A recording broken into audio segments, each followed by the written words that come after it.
recognize you. We're like, that's Fernando. I wasn't sure what it was, but like some kind of beer or something. Okay. It did say in fine print, drinking water. Everything's okay. Choice of package or unintentional. Yeah, but seems Yeah. like wasted on just water. Yeah. Yeah. No, I think it's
Audio test, testing 1, 2, 3. Audio test, testing 1, 2, 3. Good morning, everyone. Fernando Campos, Executive Officer with the Board of Public Works. It's about 10:07, and we should get started this morning in about 3 to 5 minutes.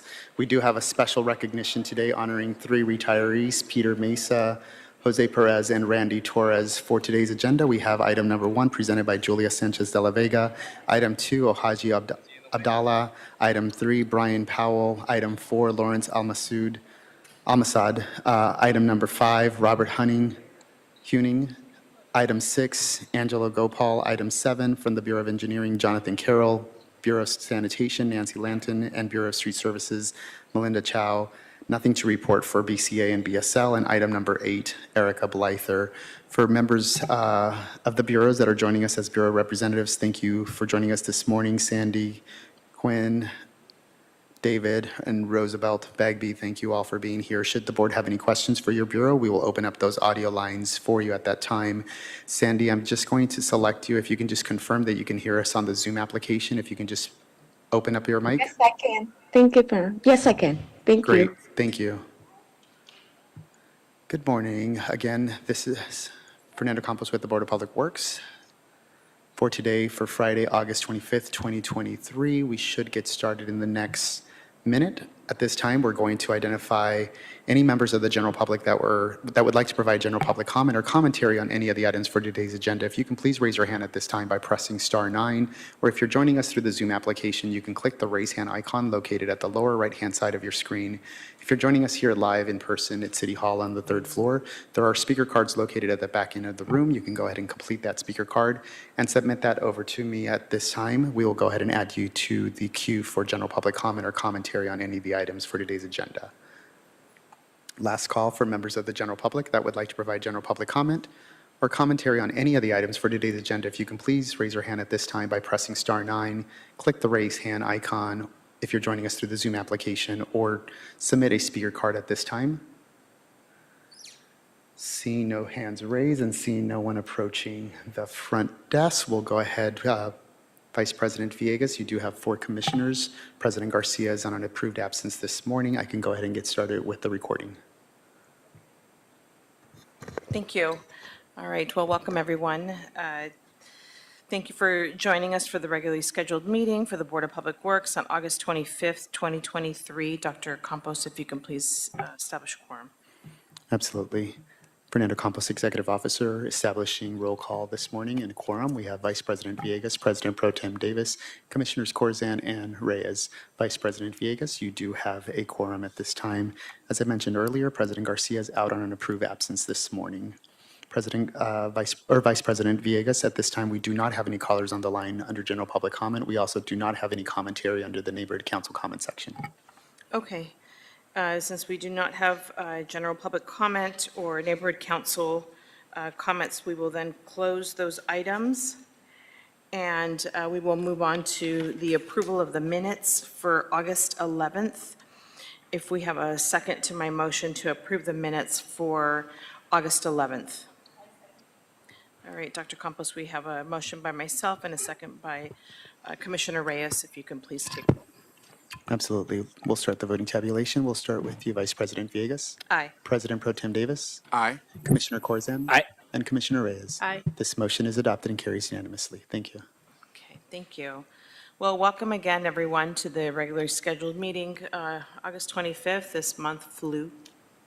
We will have a wonderful presentation today, and it will be by the Bureau of Sanitation. Do we have a representative on this item? Yeah, please. And these are retirement certificates. If you can please come and take the floor.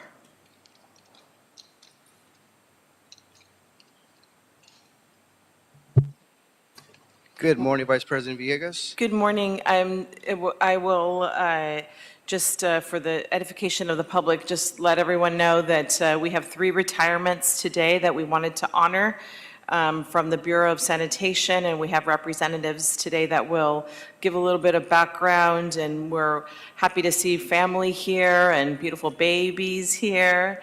to be able to experience this and really to recognize our staff that will be retiring from the Board of Public Works and specifically from LA Sanitation. So we'll have the Bureau present and we'll call up the retirees and take a quick picture and have the retiree say a few words and then proceed to the next one. Good morning, Vice President Villegas, Commissioners, Dr. Campos. I have the honor and the pleasure to speak on behalf of Randy Torres. Randy Torres began his career as a refuse collection truck operator with LA San in 1994, assigned to the North Central District. A few months later, he was asked to assist with the West Valley District with collecting of the debris left over from the Northridge earthquake. In 2014, Mr. Torres transferred over to the receptacle program, which started as a pilot where he collected wire baskets throughout the city. Shortly after, the wire baskets were swapped out with automated litter bins, making a more efficient collection. Mr. Torres is one of the most dedicated and most knowledgeable staff who constantly volunteers as a lead person to ensure the non-deferrable service was fulfilled daily. Randy will build a report with the public on his route and inform them when the trash will be collected, and will also ask if any additional services were needed or if extra receptacles were needed at the location. Randy will always jokingly say, "Unbelievable." He will say this to turn a negative into a positive or just to keep the morale up amongst his fellow colleagues. When Randy will say this, he'll bring a smile to everybody, including myself. Randy was always trying to find a way to fulfill the request of the public. His personality was always welcoming towards his coworkers and to the public he interacted with. Outside of work, Randy is a great football coach in his community. Randy is a dedicated grandfather, father, husband, and that will do anything for his family.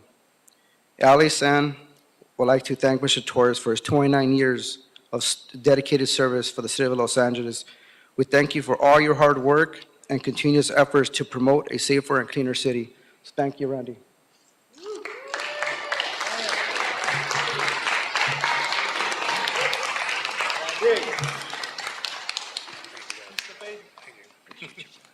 Thank you. Huh? Say something quick? Ah. Put your back. There you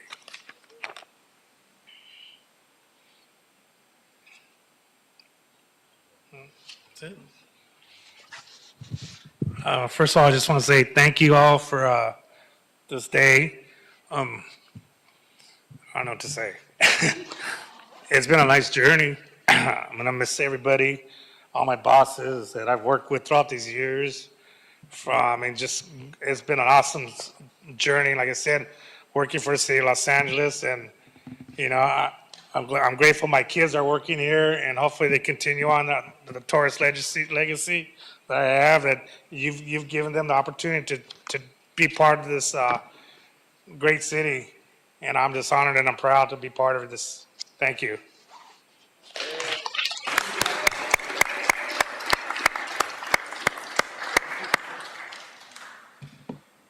So good morning, Vice President Villegas, Commissioners, and Dr. Campos. Today I'm going to start with Jose Perez. He's a maintenance laborer with the Livability Services Division working out of the Harbor Yard. So what I'd like to say about Mr. Perez is his civil service career began with the City of Los Angeles in 2000 with the Solid Resource Recycling Division, and he also worked for the Solid Resource Processing Construction Division for 18 years. And most recently, Mr. Perez finished his last 3 years with our division, Livability Services Division. While in LSD, he built great relationships with his coworkers, and they had nothing but great things to say about him at his time at the Harbor location. Mr. Perez set the bar for everyone at the Harbor Yard, and his coworkers are very grateful to work with him. Mr. Perez says he loved his time with the city, his time at the Harbor, and he will spend his retirement doing what he loves. He says living life to the fullest. He loves to cook and will enjoy watching his grandkids play Little League Baseball and be the best grandpa ever. He would like to thank everyone he worked with for helping him, especially his close friend, Mr. Martin Lara. LA Sanitation would like to thank Mr. Perez for his 23 years of amazing service for the City of Los Angeles. Thank you for your hard work and continuous efforts to promote a safer and cleaner city. Mr. Perez.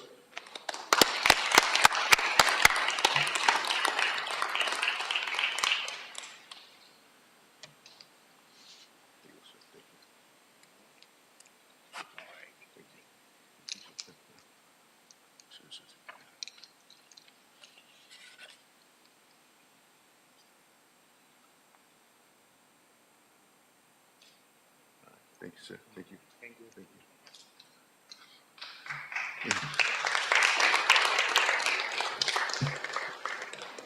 you. Next employee who chose to retire at around the same time is Mr. Pete Meza. Mr. Pete Meza began his LSN career as an exempt maintenance laborer in 1997. Several years later, he promoted as a refuse collection truck operator for the West Valley in 2016. Mr. Meza then accepted an opportunity to work for a new program, which was Clean Streets LA, which was piloted at the North Central Yard, which is now Livability Services Division. He was one of the original RCTOs of what we now call LSD, Livability Services Division. Pete Meza has consistently displayed a strong work ethic, professionalism, while protecting public health and the environment.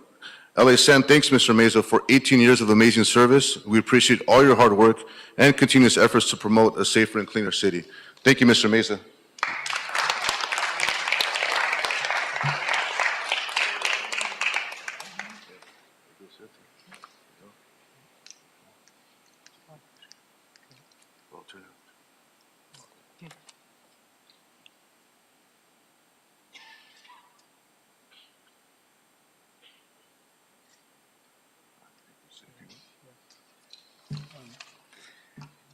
Good morning.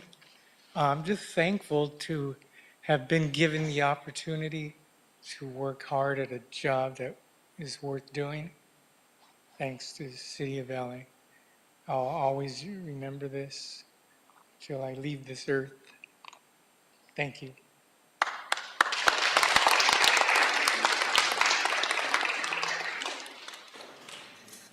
Thank you, and I'm going to open it up. Any commissioners want to have any statements, any congratulatory statements, please do so at this time. Yeah, you want to start? Go ahead. Well, I just want to say to each of those who are retiring today that we wish you Godspeed in your successful new life. And I personally always say that it is wonderful that you have served the city of Los Angeles, the second largest city in the country, with pride. And I believe you deserve to have and to be rewarded for the hard work that you have put in to providing service and improving the quality of life for others. And so once again, when you look back on your life and know that you have helped to improve the condition of others, you should feel very proud, and you have been an outstanding example to your immediate family and to this entire community. Thank you so very much for your service, and I hope that our paths in the city of Los Angeles will cross with yours again in the near future. Thank you so much. Thank you. Go ahead. I too would like to congratulate Peter Meza, Jose Perez, Randy Torres, and your families for, being with you in your journey here in the city of Los Angeles, for really supporting you, for the hard work and commitment that you have. Remember that you have a legacy now. You're a retiree. Your contributions and dedications are now memorialized, so to speak, together with the thousands of other retirees who have really dedicated their time to the service of government and the community. So I wish you all the luck, happiness, good health on your next chapter, your next journey. And just rest assured that you will be missed. We won't forget you. This is your family, and we would love for you, as Dr. Davis says, that we can cross paths again and, keep in touch with your friends and family here in the city of Los Angeles. Congratulations. Go ahead, Commissioner Corson. Thank you. Thank you for your service, especially, you're retiring after COVID, and you were the essential workforce during COVID. Day in, day out, you went to work. Some of us got to work from home, but you had to go to work at a time when it wasn't probably a lot of questions. And your dedication to your job, to the city, and also your family for allowing you that opportunity to keep working during COVID and being the essential workers that the city and all of our residents counted on. I thank you for, and I have great appreciation and gratitude for your commitment. And I wish you the best as you go off into the next chapter of your life. Hopefully get to do some fun things, not just work, spend some time with family and friends, and really enjoy and look back with great reflection of what you provided us as residents of the city. And thank you and congratulations. Thank you. And I also want to pile on what the beautiful words that my colleagues said. For all of you, a huge congratulations. When I came to the city of Los Angeles just a little less than 4 years ago, everybody calls it a city family. And I only consider my family as my family. But it is truly a city family because everyone looks out for each other and we come together, and it is a sense of pride to work for the city of Los Angeles. And I bid you off with a beautiful farewell, and I congratulations on your work and your tenacity and your value system to keep us moving this great city of ours. So enjoy your retirement and enjoy your families, because we love to see babies in our chambers, or at least I do. Congratulations once again. And well, this time, why don't we just take a little break? We'll just take a quick picture in the back, and then we'll resume our meeting. Thank you.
Audio test, testing 1, 2, 3. Audio test, testing 1, 2, 3. Vice President Villegas and commissioners, we do have all 4 commissioners. I can go ahead and start the recording for you and resume our business meeting. Okay, If you'd like, I can go ahead and reestablish quorum for you. yes. It is 10:33 a.m. We have Vice President Villegas, President Pro Tem Davis, Commissioner Corzan, and Commissioner Reyes. Vice President Villegas, you do have a quorum at this time. Thank you. Thank you. And I think everybody's just finishing up our celebrations. Thank you, general public. If we have folks online, we are resuming our meeting. It's 10:34, and we will get to our business for the Board of Public Works, August 25th, 2023. If we could just keep it a little quiet just in the back, just so we can get started. I'm going to start with item number 1, and this is with the Bureau of Engineering, and this is in all council districts, and this is policy number 823, revised rules and regulations for sidewalk rebate program, and recommending that the board authorize the city engineer or designee to adjust the sidewalk repair program unit price and cap to account for construction cost inflations and keep up with industry prices.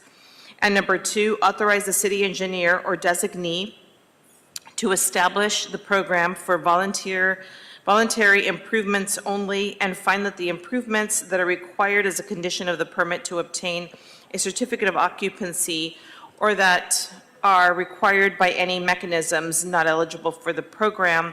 And number 3, adopt the revised rules and regulations for the program effective immediately. And before us, we have Ms. Julia De La Vega. Good morning, but you're not Julia. Good morning, Julia, and I'm Amber Elton. I am a civil engineer with the Bureau of Engineering, and I'm here today to represent the sidewalk repair program. So the item before you is regarding the sidewalk rebate program. The rebate program is the city's cost-sharing program to incentivize property owners to fix sidewalks fronting their own properties. So when they fix the sidewalk, they make it ADA compliant and they get a rebate. The rebate program was launched in December of 2016. So far, over 600 rebates have been issued and over 13 miles of sidewalk reconstructed by property owners. The program is set up with unit prices to determine rebate amounts based on the quantity of sidewalk to be repaired. So properties with more sidewalk in need of repair receive a larger rebate, but not to exceed a set cap amount. The last time we adjusted these unit prices and the cap amount was early on in the program in June of 2017. And although we see a lot of interested applicants applying for and completing the program, we found that about 40% of applicants that receive a rebate offer decide not to continue with the program. With the increase in construction costs and high inflation we've seen over the last few years, we reevaluated the current unit prices and are requesting to increase both the unit prices and the overall cap amount. So to align with the original intent of the program for unit prices to be about half of what the city would pay to do this work, we utilize the stipulated pricing from the pre-qualified on-call small sidewalk repair contractors list and are proposing to increase unit prices to half of what is approved for small contractors. We're also recommending to increase the cap amount from $10,000 to $12,400 per applicant. With these proposed changes, we project that the average rebate amount will increase from $5,900 to about $8,600 per applicant. The second recommendation is to establish the program for voluntary improvements only. Under the current rules of the program, developers are eligible to apply for a rebate if the property is zoned for residential. The proposed change would establish that sidewalk rebates are for voluntary improvements only. We've seen a handful of developers applying for this program and seeking a rebate for work that was triggered by another permit. So this work that is already required by the city to receive a certificate of occupancy. And we'd like to establish this program really for those property owners that are choosing to repair their sidewalk without being required to do so by another permit. This rule is also more in line with the Willits Settlement Agreement that the sidewalk repair isn't necessitated or triggered by another project. With these changes, especially the unit price and cap increase, we're confident that more applicants will have a chance to utilize this great program, which will in turn improve access throughout the city. This concludes my report, and I'm happy to answer any questions. Thank you. Thank you for your report. Commissioners, do we have any questions on this? Commissioner Reyes? How do we communicate the rebate program to the public? What type of mechanisms do we have so that there will be more interest?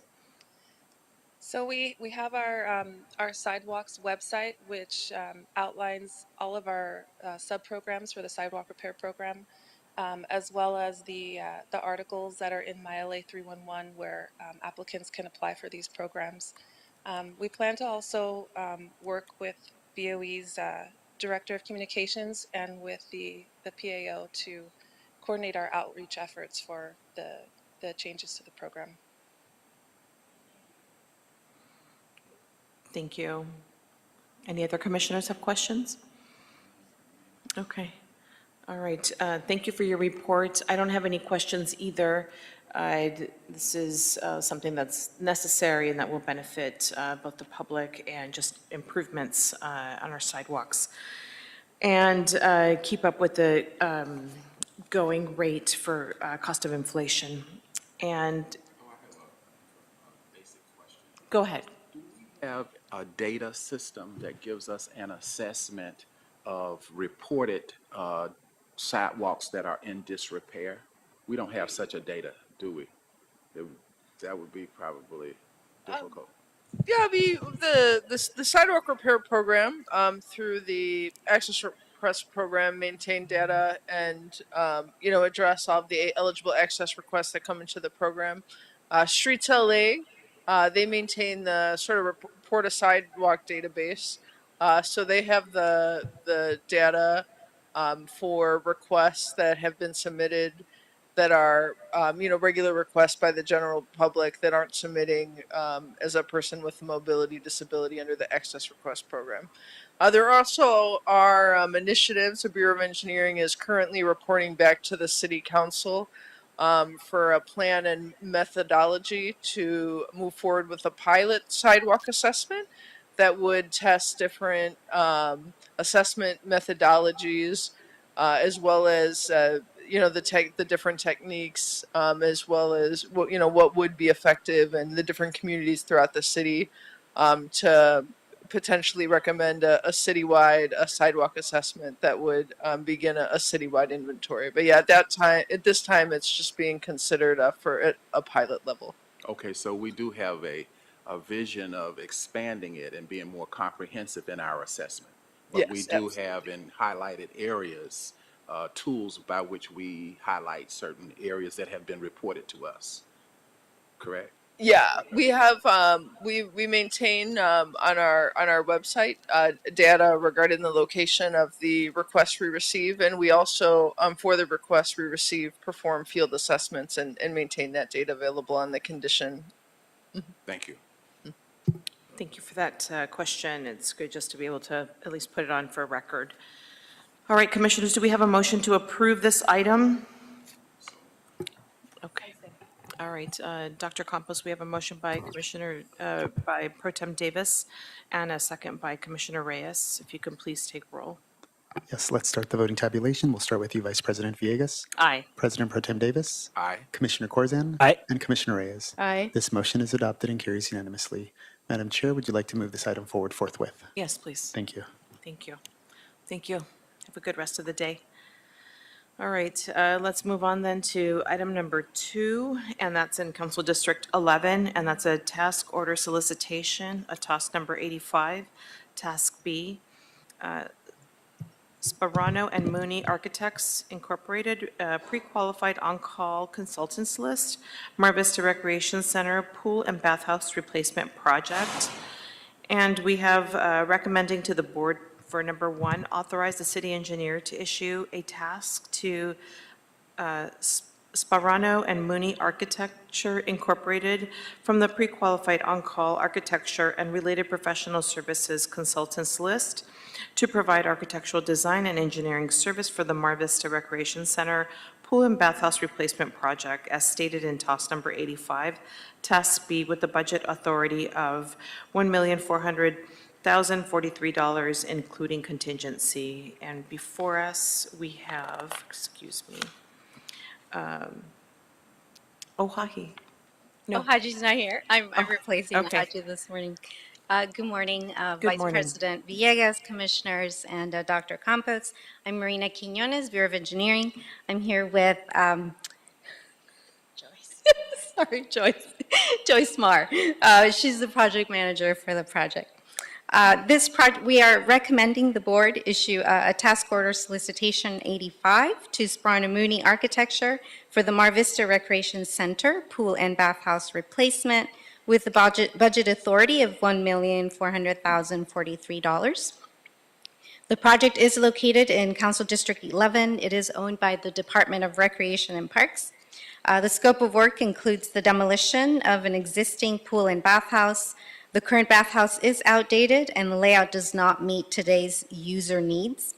The new bathhouse will be larger to accommodate the occupancy increase of an Olympic short course competition pool and electrification requirements. The building will be a site adaptation of a previous in-house design that fulfills all visual and safety requirements for the aquatics team. The community is also looking forward to an Olympic-sized pool in the area. The council office is in coordination with a high school across the street who has interest in a collaboration. In an effort to lower the design fees for our consultant, our in-house team will take on the schematic phase of the project. SMA has been, Sparna Mooney Architecture, has been involved in various pool renovations for the city. We went through a few rounds of negotiations to increase BIP percentages. They completed a second round of outreach to increase their participation levels, and they also decreased their overall design fees substantially. That concludes my report. I'll answer any questions you may have. Thank you. Commissioners, do we have any questions on this item? I don't see any. This work is pretty straightforward. Glad that we're going to be able to have an architect be able to do this work. Thank you for your presentation, Marina, and thank you for joining us, Joyce. Do we have a motion to approve this item? So moved. Second. Dr. Campos, we have a motion by Commissioner Corson and a second by Pro Tem Davis. If you could please take roll. Absolutely. We'll start with you, Vice President Villegas. Aye. President Pro Tem Davis. Aye. Commissioner Corzan. Aye. And Commissioner Reyes. Aye. This motion is adopted and carries unanimously. Madam Chair, would you like to consider item 2 to move forward forthwith? Excuse me? To move item 2 forward forthwith? Oh, yes, please. Yes. Thank you. All right. Thank you Thank so you. much. Have a great day. All right. Let's move on. I was going to skip, but I neglected to do item 3. All right. Item number 3, and this is in Council Districts 2, 6, and 7, and it's a budget increase, a task order solicitation, or a TOS, number 25.1 to Tetra Tech, Inc., number 25.2 to CDM Smith Incorporated, and number 25.3 to Carollo Engineering Incorporated, various park-related projects and programs. Recommending that the board, number 1, authorize the city engineer to issue a revision to the task, a revision of the task for TOS number 25, task number 25.1 to Tetra Tech, Inc., for pre-design and design services for Alexandria Park, North Hollywood Park, Valley Plaza Park North, and Valley Plaza Park South projects of Stormwater Capture Park Program, increasing the budget authority from $5,862,251 to $6,352,957, which includes contingency. Number 2, authorize the city engineer to issue a revision of the task for task number 25 and task number 25.2 to CDM Smith Incorporated for pre-design and design services for Strathern Park North, Fernangeles Park, and David M. Gonzalez Recreation projects of the program, increasing the budget authority from $4,134,000 to $4,134,075 to $4,224,075, which includes contingency, and authorize the city engineer to issue a revision of the task number 25, task number 25.3 to Carollo Engineers for pre-design and design services for the Whitsett Field Park North Valley Village projects of the program and increasing the budget authority from $2,419,526 to $2,449,526, which also includes contingency. And before us, we have Brian. Good morning, Mr. Powell. Good morning, Brian Powell, Senior Civil Engineer with the Bureau of Engineering Clean Water Division. The Bureau of Engineering is here to request that the board authorize a revision to task order solicitation number 25 to Tetra Tech, CDM Smith, and Corollo Engineers for the pre-design and design services of the DWP Stormwater Capture Parks program by increasing the budget authority by $610,706 from $12,415,852 to $13,026,558 in total. Just to provide a bit of background, in January of 2019, this board authorized the Bureau of Engineering to enter into a memorandum of agreement with the Department of Water and Power, in which $19,100,000 of funding was authorized for the Bureau of Engineering to lead pre-design and design services of the program, which consists of 9 stormwater capture park projects in the eastern San Fernando Valley in Council Districts 2, 6, and 7. In December of 2019, the board awarded task order solicitation number 25 to Tetra Tech for $5.6 million, to CDM Smith for $4 million, and to Corollo Engineers for $2.3 million, for a total of approximately $11.9 million. Again, that was for pre-design and design. In September of 2021, the board authorized a revision to task order solicitation number 25 to increase the budget authority by $495,000 from the original awarded amount of $11.9 million to a revised amount of $12.4 million for additional pre-design and design services. Just to provide you with the current status of the program, the designs are substantially complete, and we are finalizing permitting approvals and getting the first phase of projects, the first 4 projects, ready for construction, for bid and award and construction. However, 3 of the projects do require additional design changes to meet LA County flood construction, the flood construction district's permitting requirements. And then looking ahead to construction, the Bureau of Engineering, the Department of Water and Power, and the Department of Rec and Parks are currently coordinating to finalize what we are calling the implementation MOA, or the construction MOA, in which the Bureau of Engineering will lead construction management for the entire program. The first project is anticipated to be awarded through this board in the summer of 2024, pending execution of the implementation MOA. The reason for this task order revision and increase in budget authority is because the budget contingency has mostly been expended due to owner and stakeholder requested design changes, and we're anticipating the need for additional design services to support the conclusion of this design MOA. The additional design services that we are anticipating are those the changes to the 3 projects that I mentioned to meet the LA County flood construction permitting requirements, as well as revising the Class A cost estimates and updating the plans and specifications. The designs were substantially completed about a year ago, and now, considering inflation, we would like to update those cost estimates so that we aren't using assumed escalation rates. We can hopefully capture the current cost of construction materials and labor. Therefore, the Bureau of Engineering is requesting authority to revise the task order and increase the budget contingency by $610,706 from $12,415,852 to $13,026,558. Funding for this task order revision is provided by the original $19.1 million included in the design memorandum of agreement with DWP. DWP has been briefed and is supportive of this request.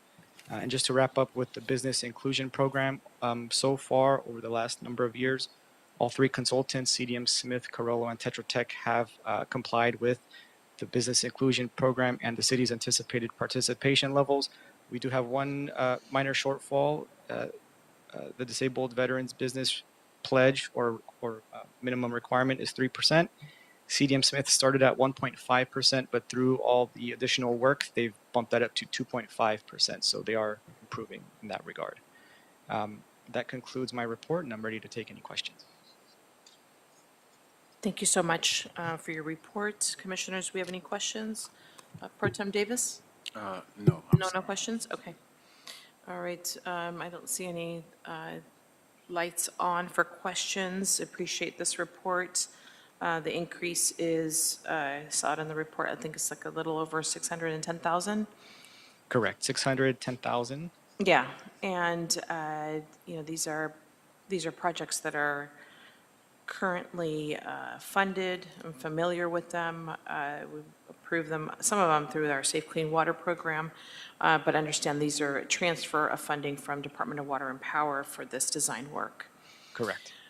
All right, and Commissioners, do we have a motion to approve this item? I second. All right, Dr. Campos, we have a motion by Pro Tem Davis and a second by Commissioner Reyes. If you could please take roll. Yes, let's start the voting tabulation. We'll start with you, Vice President Villegas, Aye. President Pro Tem Davis, Aye. Commissioner Corzine, Aye. and Commissioner Reyes. Aye. This motion is adopted and carries unanimously. Thank Madam you. Chair, Thank you.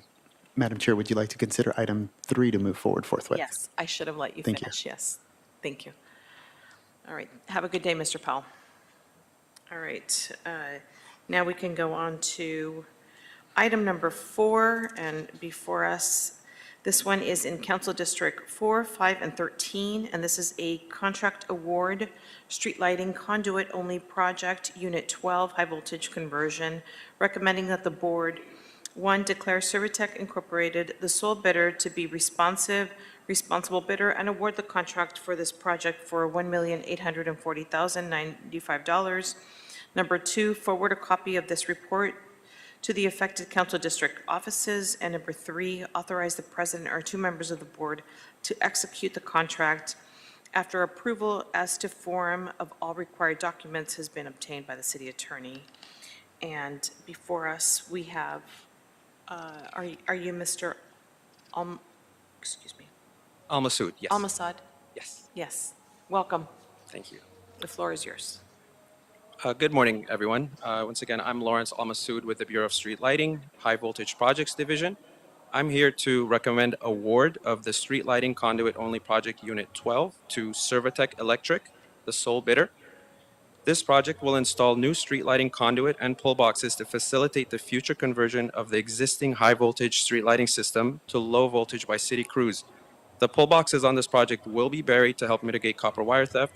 The project includes installations in the vicinity of Mid-Wilshire, Franklin Hills, Silver Lake, and Beverly Crest. The project duration is 275 calendar days. The financing for this project is through a loan from the Municipal Improvement Corporation of Los Angeles. The first low bidder, Servitec, submitted a bid for $1,840,095, which is 2.24% higher than the engineer's estimate of $1,799,800. Servitec has complied with the mandatory subcontracting minimum requirement of 4% by pledging 6.51% under the Woman Business Enterprise and 11.40% under the Other Business Enterprise.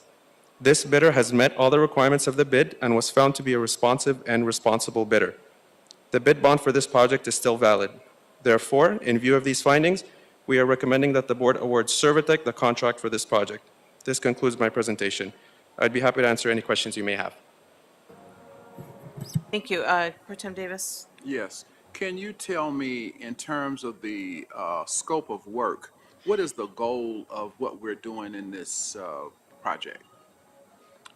The goal of this project is to install new conduit where existing conduit has deteriorated. We have street lighting systems across the city that have conduit that is no longer usable, and we want to upgrade that system or that old technology from a high voltage series system to a low voltage. And in doing that, we need to replace the conduit, which this contract will do.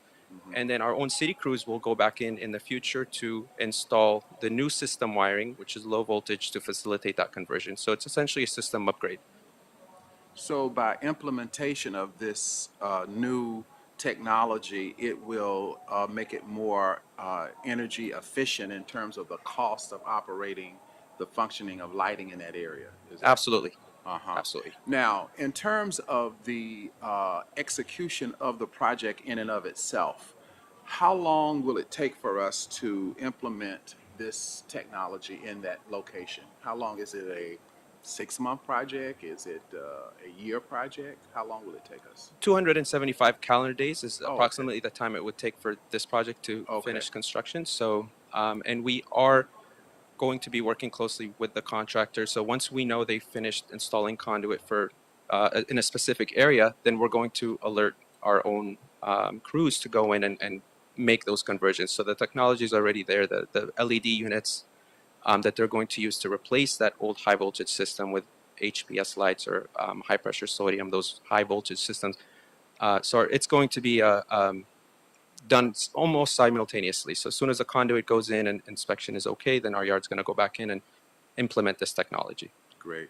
Now, you mentioned in terms of inclusion that they have pledged, was it 6% women-owned businesses to help in terms of implementing the project? They pledged 6.51% under woman business enterprise and 11.4% under other business enterprise, OBE. Now, when we say other, what does that mean? That is a question I can check with the Bureau of Contract Administration. Yeah, I'm for those curious about what specifics. other means. Okay, thank you so much for the report. You're very welcome. Thank you. Any other questions? I don't see any other questions from our commissioners. I'm glad this work is going through, and we do have a local business that's able to fulfill this work for us. Actually, I just have one question. When we went out to bid on this, we just received a bid from Servitec, is that all? Correct. All right, and is there any kind of like reasoning behind that, or was there not enough interest, or do you know? This is the first project that we've put out to bid that only received one bid.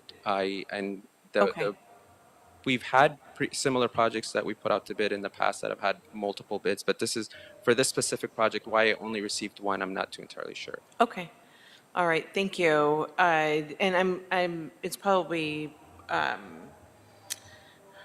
as it grows, perhaps it'll be more, but I understand that this one is, aimed at like local business, or it's also aimed at like small business so that they can also participate and do some of this work.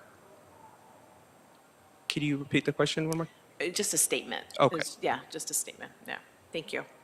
All right, commissioners, do we have a motion to approve this item? Second.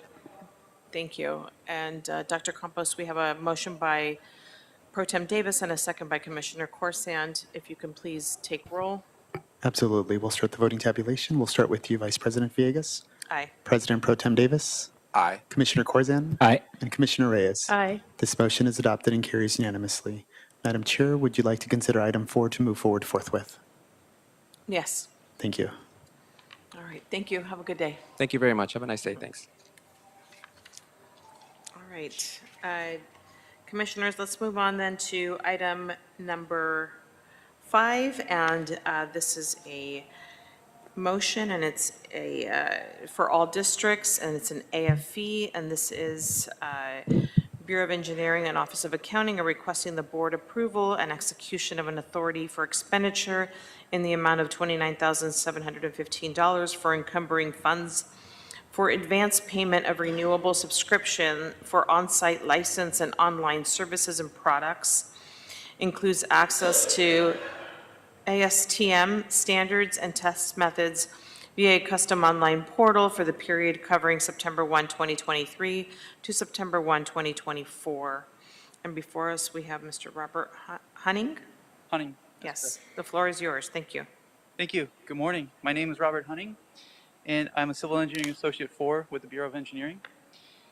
This authorization for expenditure has to do with securing our annual renewal for the American Society of Testing and Materials, otherwise known as ASTM, standard service contract. The total annual cost of this for this year is $29,715 for a 12-month term starting on September 1st, 2023 and ending on September 1st, 2024. As a brief background, ASTM Standards is an online service which allows access to its suite of standards and technical practice write-ups used by BOE staff. The online service is used primarily in the design phase for projects, but is also in portions of construction phase. The references are also used to conduct research requested by other bureaus or departments, as well as for the approval of various non-standard materials and products. One of the quality control activities that we do each year is to evaluate the usage of the standards and codes included in the contract to see whether some standards need to be dropped while more relevant documents need to be added. In doing so, it helps keep the cost of the service at a reasonable level and keeps the available documents relevant. If there are any questions, I'll be more than happy to answer them. Thank you. I appreciate it. Thank you. Commissioners, do we have any questions on this item?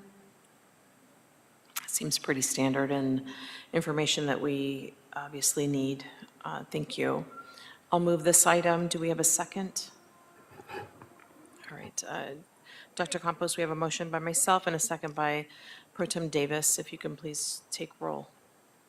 Absolutely. We'll start the voting tabulation. We'll start with you, Vice President Villegas. Aye. President Pro Tem Davis. Commissioner Corzan. Aye. And Commissioner Reyes. Aye. This motion is adopted and carries unanimously. Madam Chair, would you like to consider item 5 to move forward forthwith? Yes, please. Thank you. All right. Thank you. Have a good evening or good day. All right. Let's move on then to item number 6, and this is our oral reports, and this is the status of upcoming street improvements by the Bureau of Street Services. And before us, we have Mr. Angelo Gopal. Hello and welcome. Good morning. This report is from our Executive Director and General Manager, Mr. Keith Mose.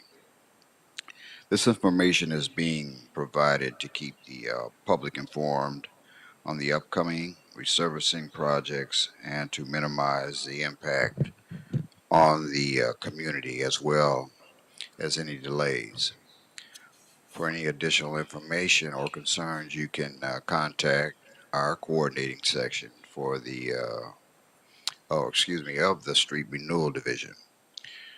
There are no major street projects scheduled for the Metro or Valley region during the week of 8/27/23 through 9/2/23. However, we will provide an update on our 23-24 pavement preservation program. During the week of August 27th through September the 2nd, 2023, the Valley and Metro regions will complete 17 projects for a total of 11.44 lane miles. The press releases were distributed and notifications have been issued. Streets LA has coordinated with the council offices to assist with the outreach to the stakeholders. We have coordinated with the Los Angeles Department of Transportation for traffic control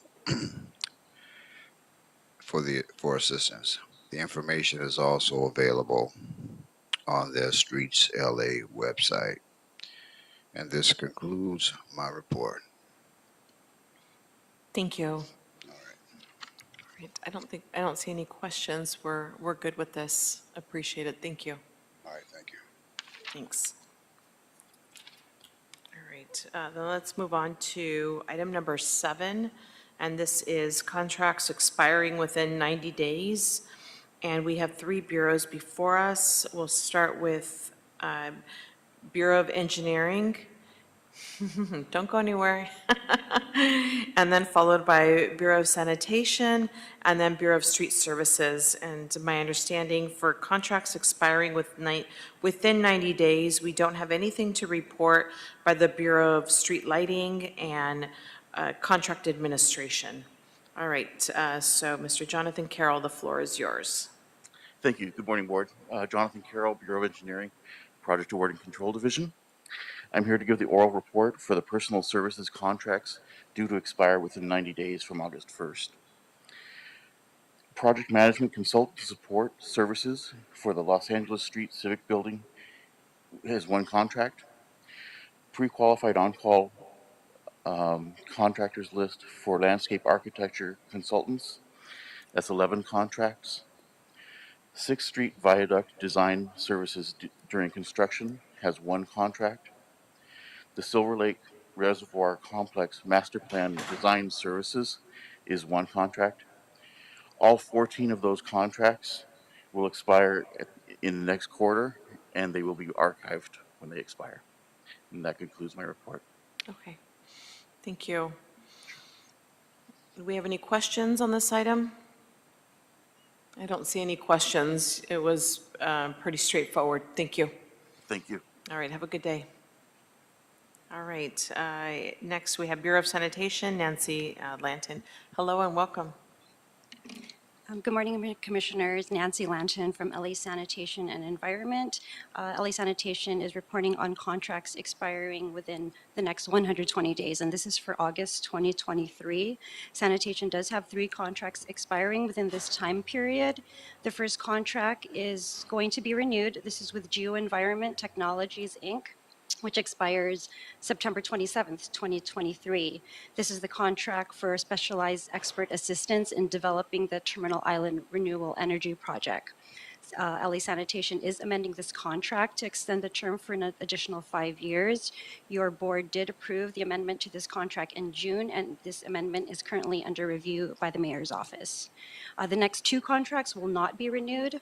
The first one is with Southern California Disposal, expiring October 30th, 2023. This is for the transfer, transport, and disposable services of city waste from the West LA watershed. This is a sole source contract, and Sanitation will not be renewing this contract, but instead will be proposing a new contract with this vendor. This board report will be presented to your board within the next month. The next contract that is expiring and will not be renewed is the contract with Clean Harbors Environmental Services, and this contract expires November 1st, 2023. This contract is for the Residential Special Materials for Management Program and Routine and/or Emergency Response Hazardous Material Services. A new RFP was issued for these services, and a new contract was approved by your board and has since been executed in June 2023. And that concludes my report for this month. I'll be happy to take any questions. Thank you. Thank you so much, Nancy. I'm just looking at this. You said that Southern California Disposal and Recycling, they're not going to be renewed? No, that contract will not be renewed, but we are proposing another new contract with that same vendor. It is a sole source contract. So that contract expiring in October will not be renewed, but it's a sole source contract, so we are negotiating a new contract with a vendor with different terms and conditions. Okay, so it will not be renewed, but it will be a sole source contract? Yes, brand new one. Okay. All right. I have a meeting set up with all of the bureaus for, the, some of the as-needed, contracts. But I guess I'm going to need a little bit more information, and this isn't the place for it, but how that nuance is able to get done where we're not renewing a contract, but we're doing it as a sole source. But I'll ask for that on email. Okay. Okay. Thanks. Do we have any questions? Okay. Thank you. All right, Appreciate it. thanks. Thank Have you, a good Nancy. weekend, everyone. You too. All right. And last, we have Melinda Chow. Hi, Melinda. We haven't seen you in the chambers in a while, or I haven't. It's good to see you. Good morning, Commissioners. Thank you. Melinda Chow with the Bureau of Street Services, and the Bureau of Street Services has 6 contracts expiring within the next 90 days, covering September to November 2023. The first one is for hazardous waste disposal services, and that's with Clean Harbors Environmental. That contract expires November 1st, 2023. We will be piggybacking on Sanitation's 2021 RFP process and executing a contract with the selected bidder. We will be coming to board with the recommendations soon. The next 4 contracts is for landscape median islands maintenance, and it's we have 1 vendor for each of the selected regions, covering East Valley, Bay Harbor, North Central, and West Valley. 4 new requests for bids were released on July 19th to the 21st, with the due dates of August 16th and the 23rd. On August 16th, bids for North Central and West Valley were received, and we received 3 bids for North Central and 3 bids for West Valley each. On August 23rd, we had 3 bids received for East Valley and for Bay Harbor, 2 bids received. So they are being evaluated at this time. The last contract is for heavy equipment transport with Ecology Auto Parts. That contract expires October 31st, 2023. We will be exercising the second 1-year renewal option to extend the term to October 31st, 2024. And that concludes my report. Thank you. Thank you so much, Melinda. We have any questions on this item? No, thank you. All right, we're good. Thank you. Have a Enjoy good the rest of weekend, your day. everyone. Thank you. All right, and that finishes off number 7. Let's move on then to item number 8, and this is a report by Petroleum and Natural Gas Administration and Safety Updates, Office of Petroleum and Natural Gas Administrative. And before us, we have Erica Blyther. Hello, Erica, how are you? Doing well. I have a presentation, and I apologize that copies are being made right now, so that it should get to you.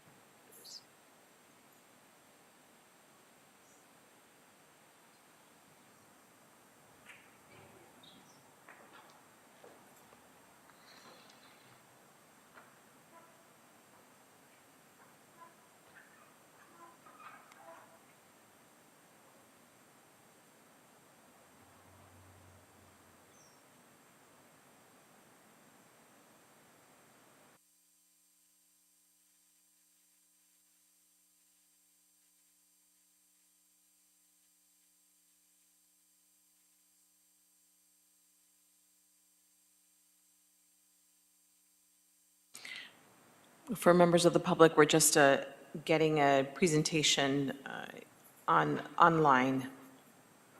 We will start momentarily.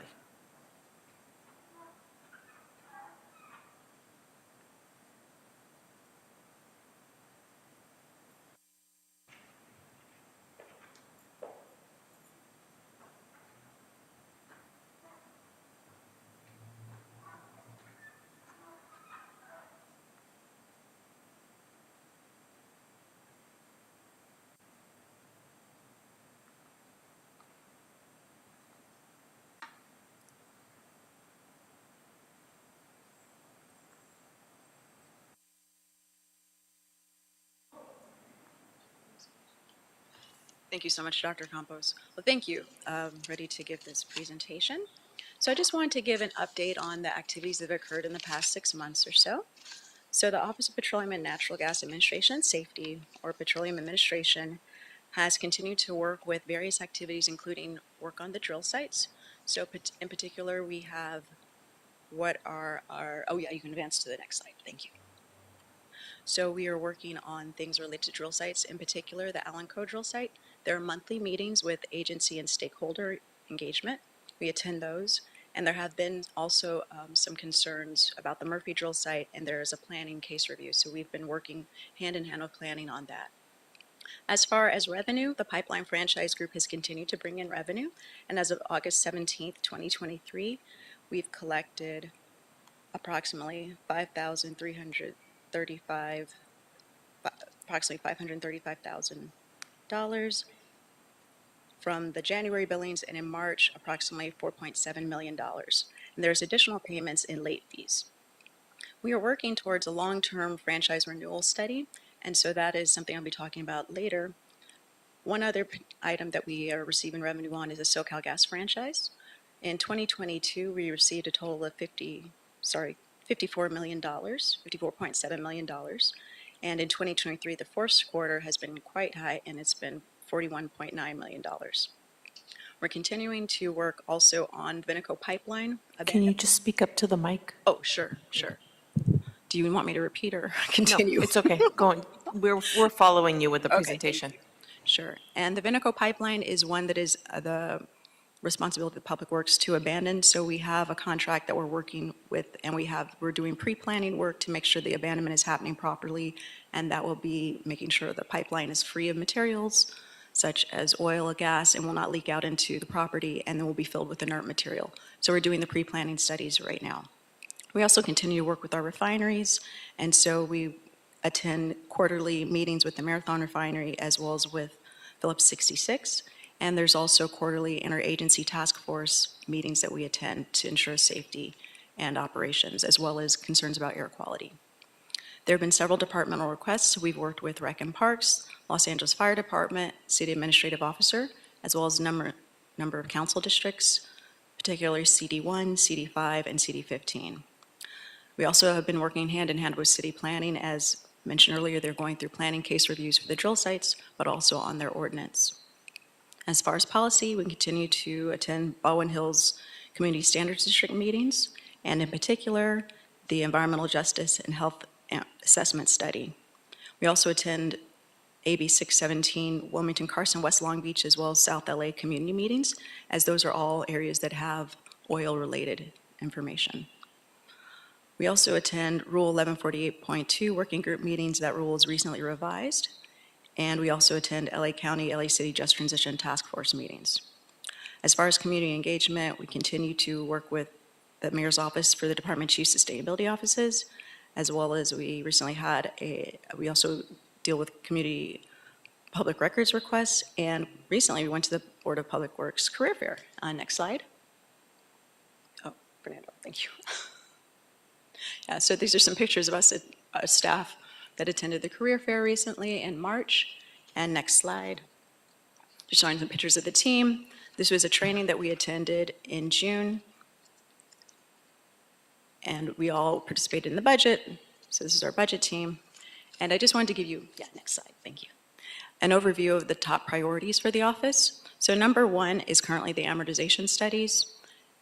I'll go in depth into each of these. Number two is the remediation policy. Number three is the franchise pipeline renewals. 4 will be our compliance dashboard and website, which is to add transparency. Air quality monitoring is 5, and 6 will be dealing with various lawsuits. So for amortization studies, on December 2nd, the LA City Council approved ordinance number 187709, and that made all oil wells a non-conforming land use. The Department of City Planning prepared a zoning administrator memo and an interpretation report, and this all can be found at this website with the planning's ordinance. So it's planninglacity.org, oil and gas drilling ordinance. So specifically to our office, we were tasked with coming up with experts to conduct an amortization period study. So this is the timeline. You might be familiar with most of these items, but the things to remember is that the contract was heard back at board in January of this year. We obtained city attorney signatures in February, and we went through and got contract numbers in March. So next slide, thank you. And since that time, we've got the issued notice to proceed for our various contractors. We held kickoff meetings.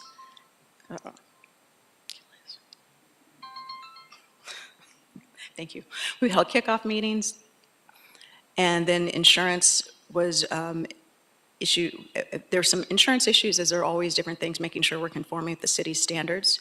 The insurance was issued, and that was resolved in April. And so as of April, all contractors were on board, had the proper insurance and bonding requirements, and we had kickoff meetings with those contractors. We also had a quarterly council update meeting at Energy Environment Committee, and that was requested by council to understand what was happening throughout the amortization process, so that they would have a chance to feedback throughout the process and not receive it all at the end. So we had that meeting on May 26th, and we'll continue to have quarterly meetings and update as the reports are continuing. One thing that happened in June is that we were able to move some contingency funds to the Climate Equity Fund. And next slide, just to give an overall approach. So these are the budget amounts, and these are the timelines. So we're expecting the first study to be in October. It might be a little bit delayed because due to council comments, we are going to work with one of the oil operators to try and get more data, so it might be a little bit later, but the goal is that we want to make sure we're having a better study with better data.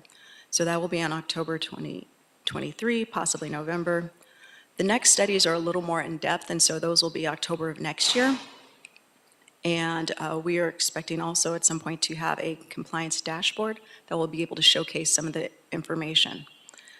And again, this is, you can see the funding, a total budget of $3.5 million, and there was a bit of contingency, about $400,000 that we were able to work with Board of Public Works and Council to get the items, thank you so much, moved over to have that contingency available. And that would be due to things such as, yeah, thank you so much. That'll be due to things such as insurance, if there are any issues with that, if anyone needs to be, come to in-person meetings. All these amortization firms are based in Texas, so a lot of them, when we bid the contracts, they were not at the time made for in-person meetings, because at that time we weren't doing as many in person, but travel expenses that were not part of the original contract, any things like that that could come up as a contingency. If there are any data issues at the end that were discovered, that's when we would use those funds. And thank you so much. My staff member Shilpa has been able to bring your paper hard copies for the presentation. So thank you so much, Shilpa. And so one thing I want to say, and this is one thing that we were able to, again, as I mentioned, we're working hand in hand with the Department of City Planning. So City Planning has been able to come up with an oil well GIS dashboard. And this can be very helpful as people have concerns and questions about GIS data, and as well as oil well data and knowing where things are located. So City Planning is the source of this data, and it's based on CalGEM, which is the State Office of Oil and Gas. And there's a dashboard as well as a web link that anyone can reach. And next slide. And so, oh, Shilpa, if you could go to the next slide. So there's the City Planning dashboard, and it contains well counts, operator names, locations, and there are 14 sections that display various aspects of the data. Next slide. Thank you. So there are things that show the density of the well data. Next slide. And then there's well data by council district. And there's several other items, including some health data. But this is something that is accessible to anyone who has this web link. So this is a good source of information for anyone who's interested in where the oil wells are with the city. And City Planning has put this together, but they're using CalGEM data. And it is a very helpful tool, I think, for communities who have concerns and questions about the cities and where oil and gas are related.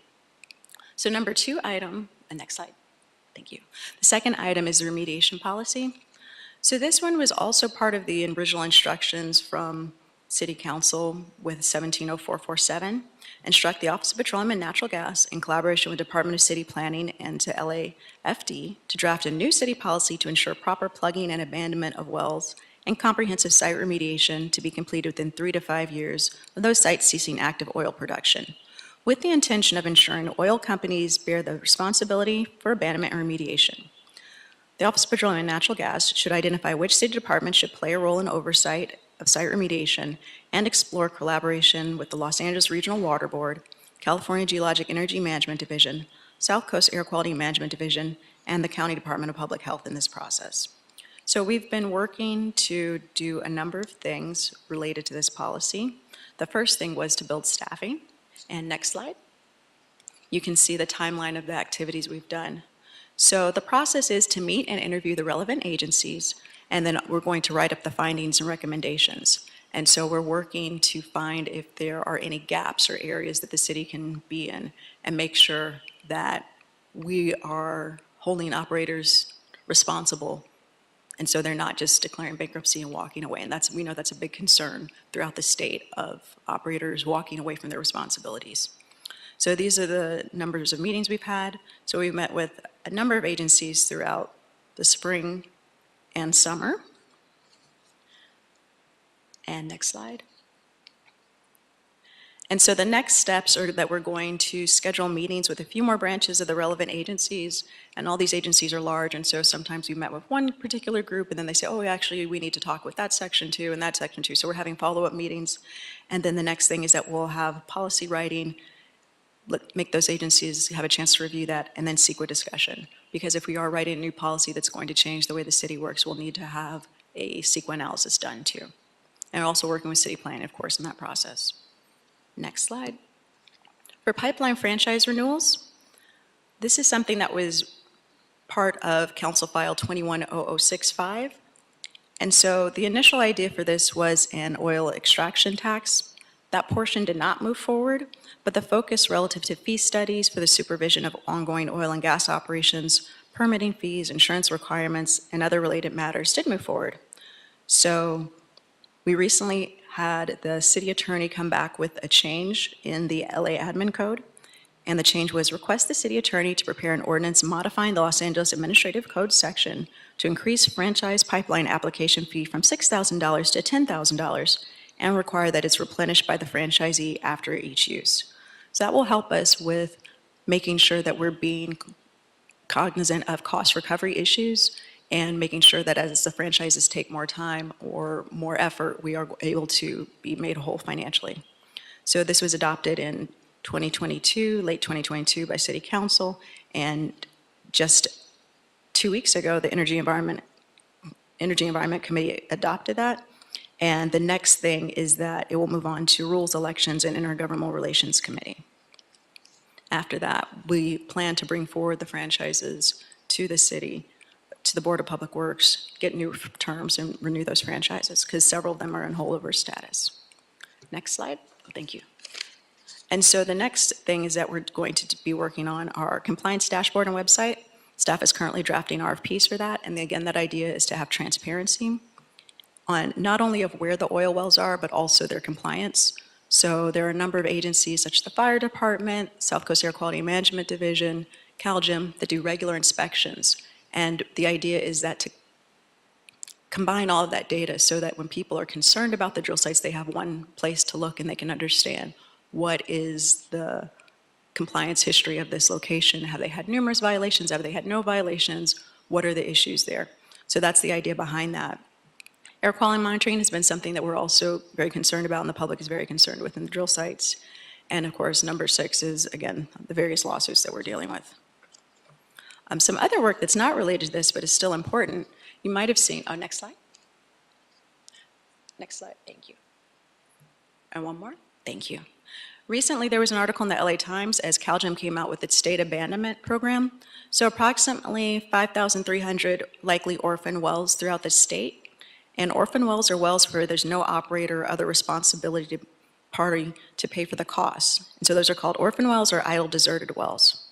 CalGEM has gone through a process of looking at all the wells statewide, and they have selected some within the city of Los Angeles. There's a GIS map where you can see how they've ranked various wells. And that's the link there. And next slide. So the Petroleum Administrator's Office worked with the Mayor's Office to provide comments on this expenditure plan. And CalGEM plans to have $317 million of state and federal funding available over the next 6 years. You can see where the various buckets that come through in various years. Next slide. And so some of these wells are within Los Angeles. And so in year 1 of this program, 25 of the wells to be abandoned are in the city of Los Angeles. Of those 25, 21 are in Council District 1 at the Alenco site, and 4 others are in Canoga Park. Next slide. So you can see these are some of the pictures of the Canoga Park wells. And so these are clearly wells that are old and need to be abandoned, so we're happy to have that done. And these pictures might become familiar to you because, next slide. When Deb Holland was here back in 2021, we had pictures of those wells there, and so these are part of those federal funds. So it's been a while coming, but it took 2 years, but now we're actually going to be able to abandon those wells. And if you can see in the background, the posters there are the ones of some of the wells that we're going to abandon. Next slide. The other thing that we're working on, again, is the Baldwin Hills Health and Environmental Justice Study. And there are city residents very close to Baldwin Hills, even though they do not live specifically. That's a LA County oil field, but it's closely linked and very close to the city residents. Next slide. So one thing that's an update to this is that there's the SNAPS, or the Study of Neighborhood Air Near Petroleum Sources. And so this is a study that took a while to get going, and it's done by the California Air Resources Board. And the idea is that they are choosing spots in both Northern and Southern California, and this is the first one in Southern California, and they are near the Inglewood oil field. But their idea is to characterize the air quality in neighborhoods next to oil and gas extraction facilities. And they're going to be looking at They're going to be doing both stationary as well as mobile monitoring, and this is actually one of the stationary trailers. And so the mobile monitoring began in June of 2023. This website will provide the quarterly updates and real-time data, and there's actually data streaming, and there'll also be periodic mobile monitoring. Next slide. And these are some of the pollutants that they're going to be measuring for, as well as the overall goals, which is to characterize air quality, identify emission sources, and analyze the data for possible health effects. Next slide. These are some of the locations of where they're setting up the equipment. And they had some locations that they had some concerns with, so they had to move it. But they need to have the area leased out for a certain number of times, so they had to move one site. But the goal is to have a full year of monitoring. So it began in 2023 of June, so it should end in June of 2024. Next slide. They also have mobile monitoring. And they are making sensors available to people who wish to host monitoring sensors in their neighborhoods. So that is something that's still available for people who are within those areas. But they're also going to have mobile monitoring available. Next slide. So the other part of the Baldwin Hills Environmental Justice Study, so that's the air quality side, is the actual getting data on residents. So the idea is to take blood pressure measurements and lung function. And so they are sent out flyers to people who live within 1.5 miles of the Inglewood oil field, and they've mailed over 10,000 letters. And unfortunately, so far, they said they do not have enough participants. They have about 100 who have volunteered for this, and they said, well, we need at least 500 to have verifiable data. So now they're using more modern methods, and people have pointed out, well, letters, that's so passé. People don't open letters the way they used to. You need to let people know about this via internet, and so they're now using social media, so they're using things like reaching out to the local neighborhood councils, Facebook, LA County, Public Health, Twitter, as well as Nextdoor, and they're also having a few different locations. Next slide. And at these locations, people can come in, as long as they live within 1.5 miles of the Inglewood oil field, they can come in and have lung function as well as blood pressure measured. Next slide. We also continue, as I mentioned, to attend the AB 617 meetings, and those are now quarterly. So again, for Wilmington, Carson, West Long Beach, as well as South LA. And next slide. Looking forward, there's a lot going on.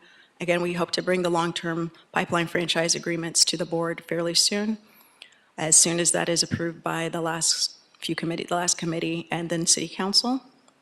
Rentals and royalties is something that we're working on. We hope to bring that fairly soon.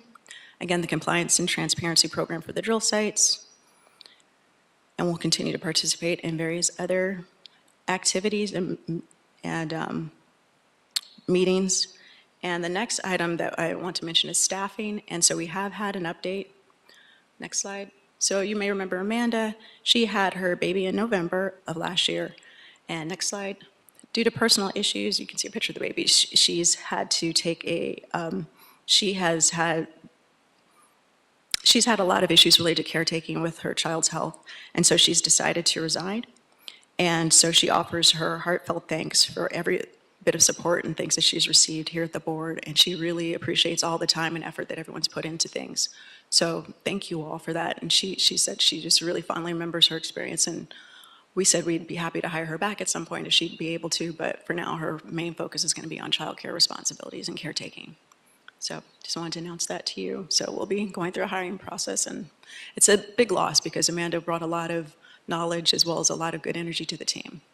So thank you all. Any questions? Erica, it's like running a marathon. You do so much and with such an efficient team. Yeah, I've been lucky to have really great staff members. Yeah.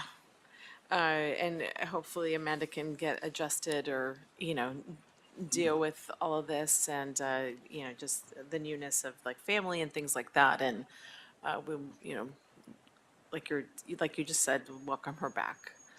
Yeah. Did you have questions? Yeah, I just have a couple. In terms of the overall staffing vision for the office, where are we? I know as we have gone along quarterly, we have had feedback from you in terms of the staffing as it has developed. In terms of this report, where are we overall? Have we achieved all of the planned staffing positions absent Amanda? that we have sought to achieve in your office? So I spent a lot of 2022 hiring, and I've had some losses. So there have been, so Amanda's going to be a big one, of course. We did have another position in compliance that was filled that we're now working to fill again. So we actually are scheduling interviews for that position. So that's two positions that we're going to need to fill. We did not get, in the budget, we were able to get our positions normalized, but we're not able to get additional positions, which we think we will need for some of the work. As you can see, we're dealing with a lot. And so we would like a few more positions. We didn't get that.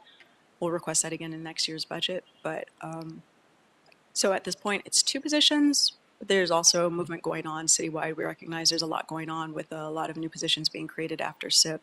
So Right. at least two. Good.